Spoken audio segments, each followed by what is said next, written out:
Hey y'all, welcome back to my channel. Thanks so much for being here. Today I want to show you how to make a homemade pet bed out of a sweater. So without any further ado, let's get to creating.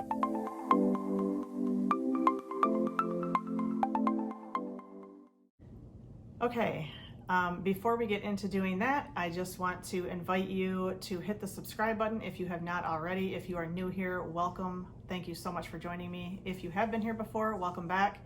I appreciate you being here as well. Also, don't forget to hit that like button. Help me to grow this channel. Help me to spread this whole channel for people who may need a little bit of inspiration, feeling like they need an outlet, some creative outlet or whatever. So anyway, so we are going to jump right in with making our pet bed out of a sweater. This is a sweater that, and I'll hold this up so you can see it good.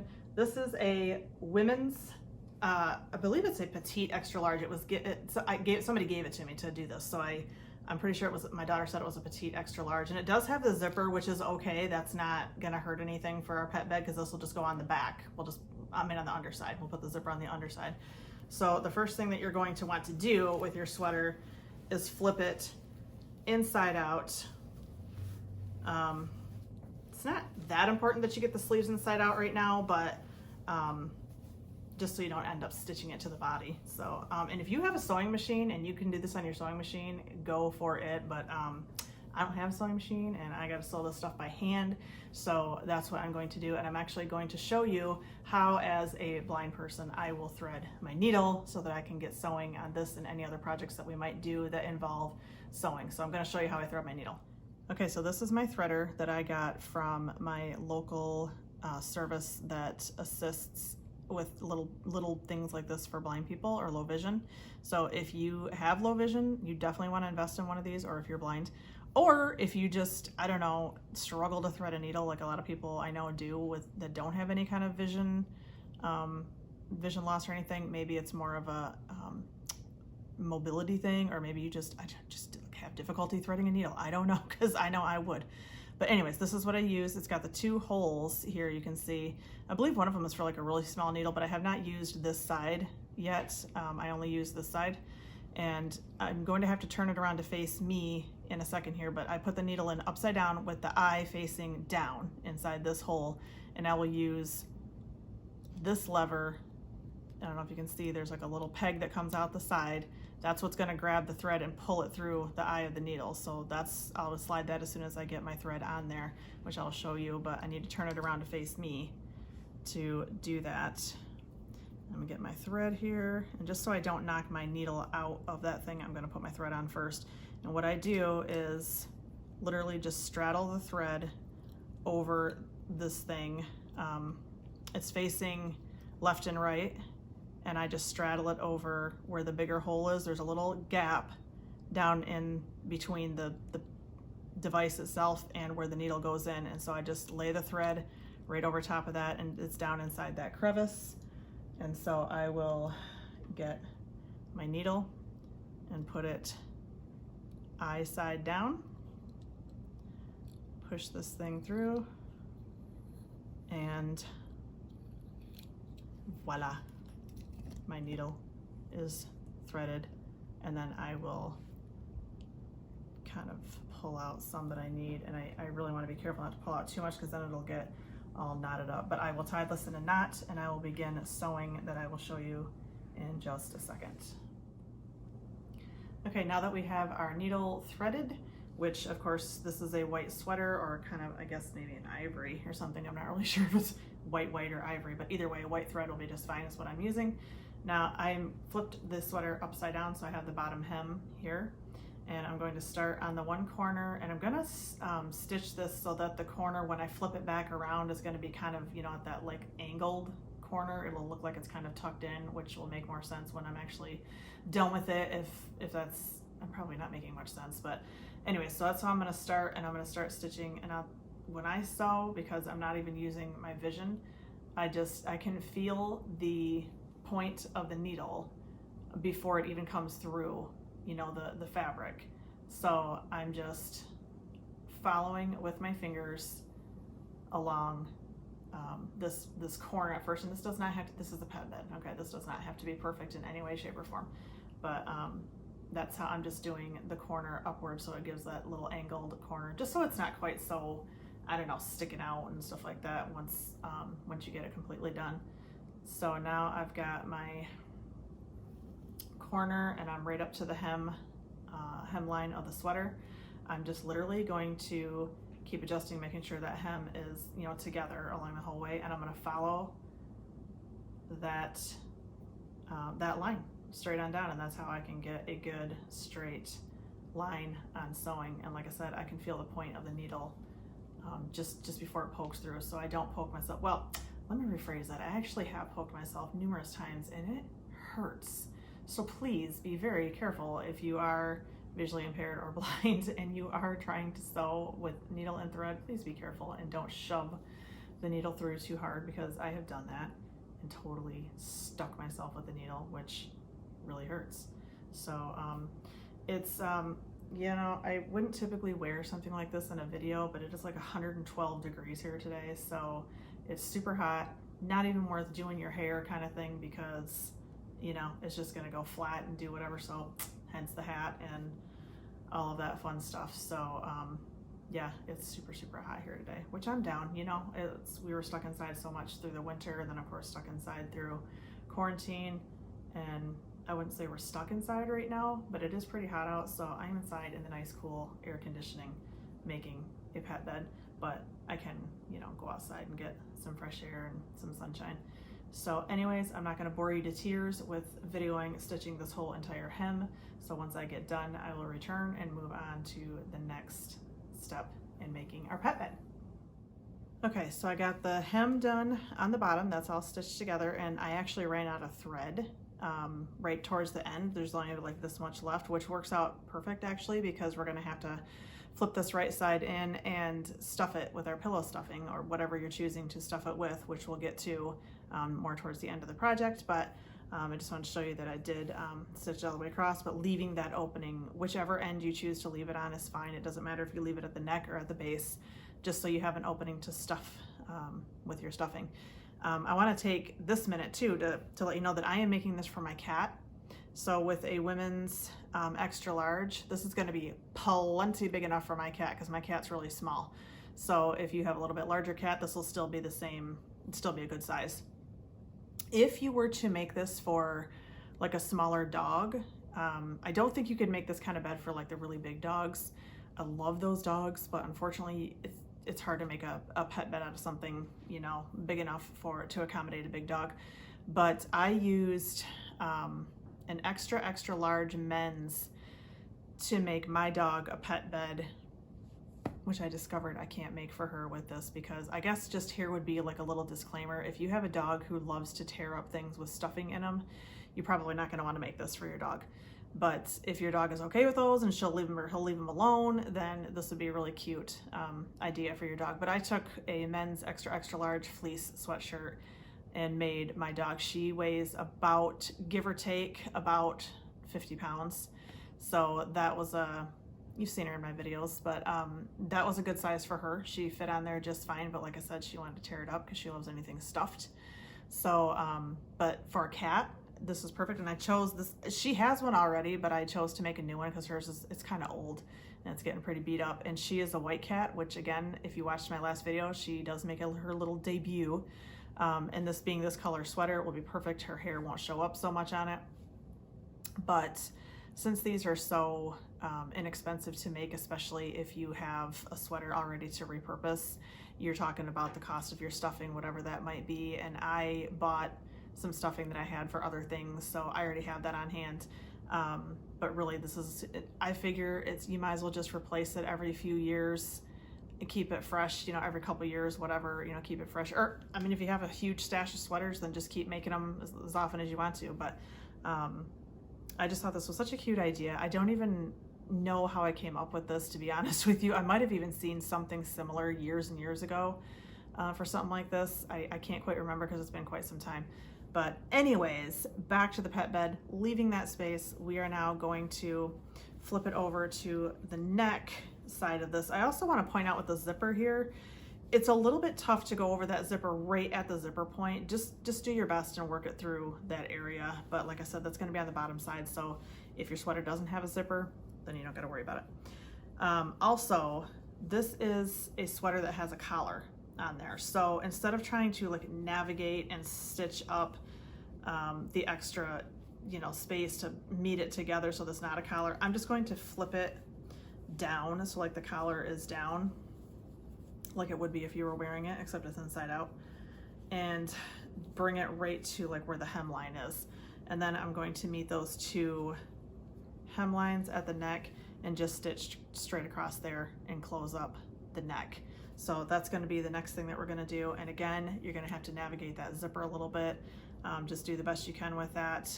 This one shouldn't be too hard because it's more of the tab, and you're just going to basically go over that. You're not even, obviously you're not going to stitch through the tab, so you'll just kind of go over it on the underside and you'll be able to stitch that together. It won't be any problem at all. So I'm going to again thread my needle, get this hem stitched across, and then we'll move on to the, I guess that would be the third. This will be the second phase. We'll have a third phase.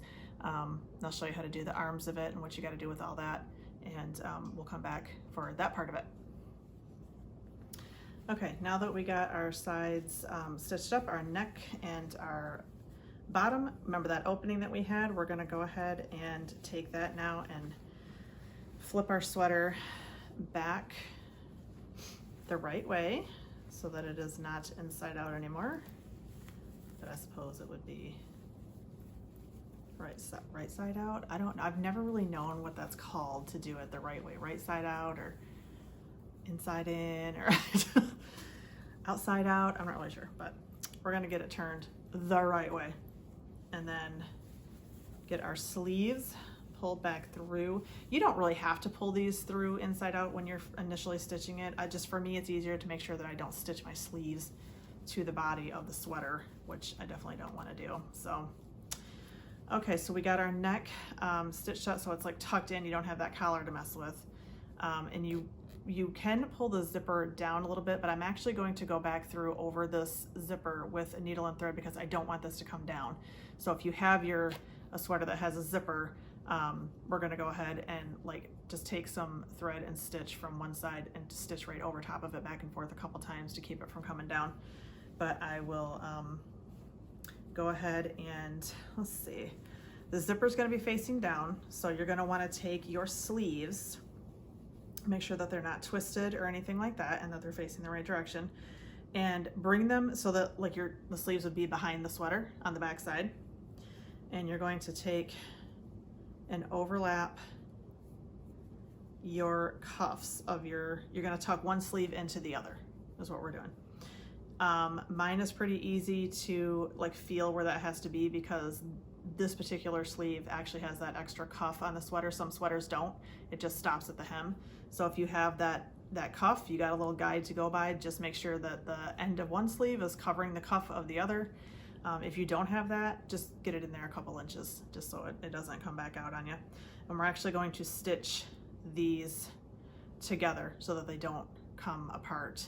And I'm gonna have to thread my needle again, which I didn't do yet, so I will go ahead and thread that and I will get going on stitching these sleeves together. Okay, now comes the fun part of stuffing of our pet bed. So I have this huge box of polyfill that I got from Walmart. I feel like this is the best place to get it. I feel like it was the best deal. I think it was like $26 for a big, huge box. I wanna say it's like a 50 ounce or 80, maybe it's an 80 ounce. 80 ounce, it's gotta be 80 ounce. Or remember, maybe it's even more than that. I don't even remember, but I'll have to have somebody look at the tag on it and see. But I feel like this is the best value for what I've priced out. If you guys know a better place to get it, please drop that in the comments below and let me know so that we can both be in on the same deal. But I feel like Walmart is the best place that I found so far to get it. So we are gonna start just grabbing some pillow stuffing out of here. This always reminds me of like a Santa beard, you know, kind of thing, like those with the costumes. I don't know why, but I actually use these on my gnome beards if I make gnomes, which I did make last fall, which I didn't have my YouTube channel then, so when it comes time for doing those projects, I will be using this again. Okay, so you're going to want to push your stuffing all the way up and into the sleeves. And of course it will stop at, you know, when you've stitched them together for one side. And you're just gonna keep stuffing that in. You can even gather it up to meet the sleeve if you want, if that's easier. Ooh. Fill up those sleeves so that it actually looks like there's an arm in there. So getting that to where, I mean, it doesn't have to be super full if you wanna, like, you know, be a little sparing on your batting if you want to, or your stuffing rather. That's fine, just do a little bit less. Okay, that one's pretty well full, so I'm going to kind of flip it over a little and work on doing the other sleeve and getting that stuffed. This is always my favorite part when I'm making pillows or anything like that. I don't know why. It's just fun to me. I think maybe I need to get out more. I don't know, but I'll stuff that in and get it nice and full. Maybe a little bit more down there. And that should be pretty good. So you got, I mean, it literally looks like your sweater's just hugging itself or something. I don't know. But so your sleeves are filled up for the most part, and you're just gonna keep filling until you get your whole entire body of your sweater filled up, and then we will see the finished product when we get this all done. Okay, we've come to the last little bit of our pet bed here. We just have to stitch up that hole that we stuffed our pillow stuffing through. So we're just gonna kind of turn in those edges so that we have a clean edge, you know, stitched like we do the other ones. It's turned in, and of course it's not inside out anymore, so we want to turn in pardon me, that hem in order to go ahead and you know what I like to do, just, you don't have to do this, but when I'm going to stitch the last little bit of something like that, just to make it a cleaner without the knot showing, I will take and go inside where I'm sewing underneath and just pull that through so that the knot is on the inside. Okay, so that knot is on the inside, and we're just gonna keep kind of pinching together. I feel like I'm really blocking the view for those of you who can see this. I apologize. We're just gonna, like I said, flip that in, keep the edges tucked in and pinched together so that we have that finished look like we do on the rest of it. So it doesn't look like you have half of it, or, you know, a quarter of it stitched with the raw hem and the rest of it's got the edges turned in. So does that make sense? You smell them when I'm cooking? Yeah. Just gonna keep those turned in and going back and forth.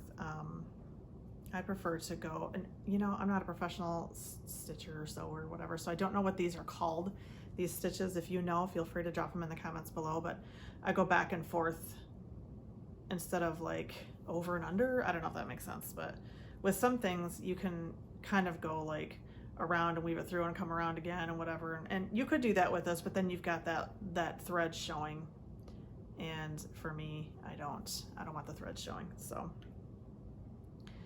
we're just gonna finish this off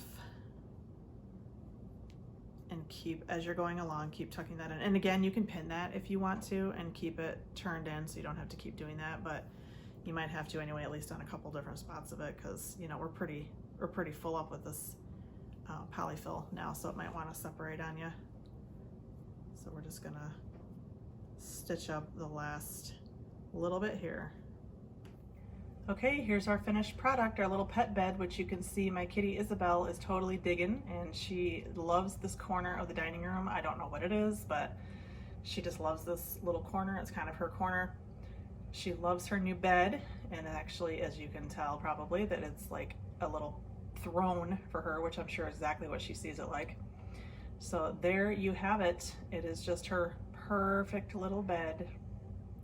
Okay, that's gonna do it for this week's DIY. I hope you enjoyed it. I hope you get a chance to make it for your pet, no matter what size they are. You just adjust the sweater accordingly, but I hope you enjoyed it. I hope you'll hit that subscribe button, give this video a thumbs up, help me to grow this community, And I just appreciate you guys. I look forward to meeting with you each week. Give me any kind of feedback in the comments below. Please be kind. But you can just give me a shout there. Let me know what's going on and what kind of DIYs you like to do and what kind of animals you have, and if you would be making a pet bed like this for your cat or dog. So I thank you so much. My love to all of you, and no matter how many things we create, there is only one creator. See you next week.